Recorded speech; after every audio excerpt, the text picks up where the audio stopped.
Hi, I'm Danny Gonzales, and this is IndustrialSage Headlines.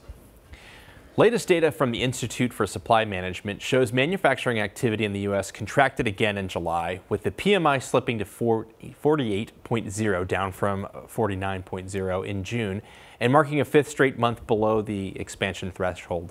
Factory employment declined sharply to 43.4, the lowest reading since July of 2020, signaling continued workforce reductions. While production ticked up slightly to 51.4, new orders remained in contraction territory, extending a six-month slide. However, it has increased month over month. We are seeing a little bit of an increase through that, so that's some good news a little bit there.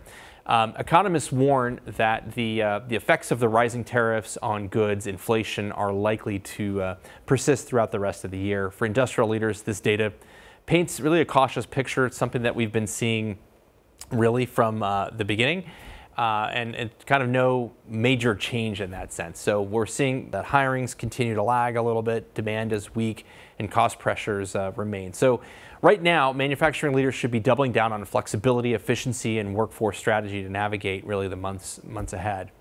In a monumental move for U.S. chip making, Texas Instruments has announced a staggering $60 billion investment to expand 7 semiconductor manufacturing sites across Texas and Utah.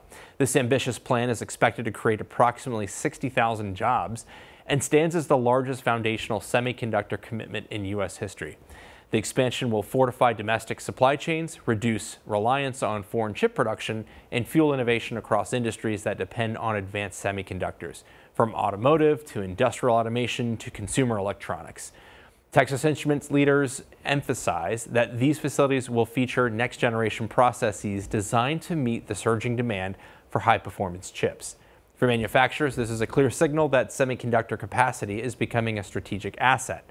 Those who align early with these new domestic supply capabilities stand to benefit from stronger resilience and faster time to market in an increasingly tech-driven world.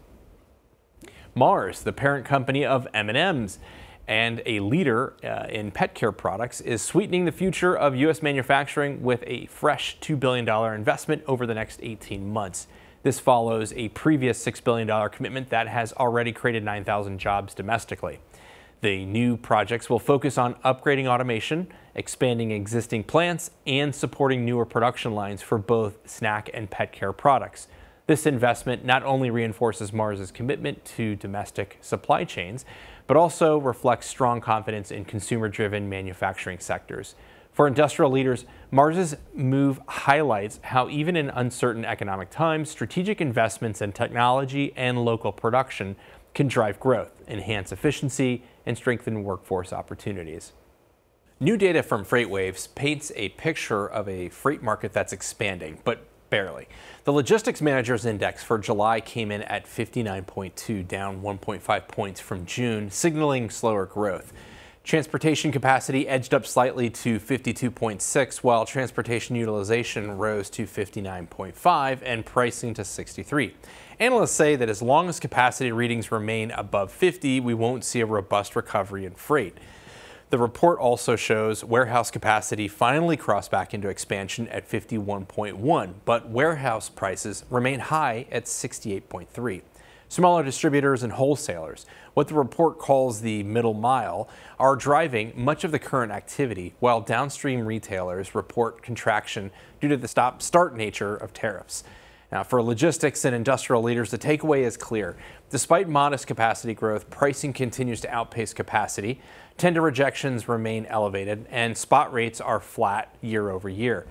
Workforce and inventory strategies will remain critical as we head back into the half of 2025. There's a new rallying cry coming out of Silicon Valley: build it here. At the recent Reindustrialize Summit, tech leaders are calling for a massive push to bring hardware manufacturing back to U.S. soil. The movement is more than just patriotic branding. It's rooted in national security, supply chain stability, and competitiveness in the global tech race. With AI and robotics driving unprecedented demand for components, companies are rethinking their dependence on overseas suppliers. The federal government is already backing this with significant incentives, but the private sector is taking charge by investing directly in domestic facilities. For manufacturers, this is a clear signal. Aligning with local production strategies isn't just good PR, it's quickly becoming a business imperative. And that wraps up today's Industrial Sage Headlines. I'm Danny Gonzales. Thanks for watching, and we'll be back soon.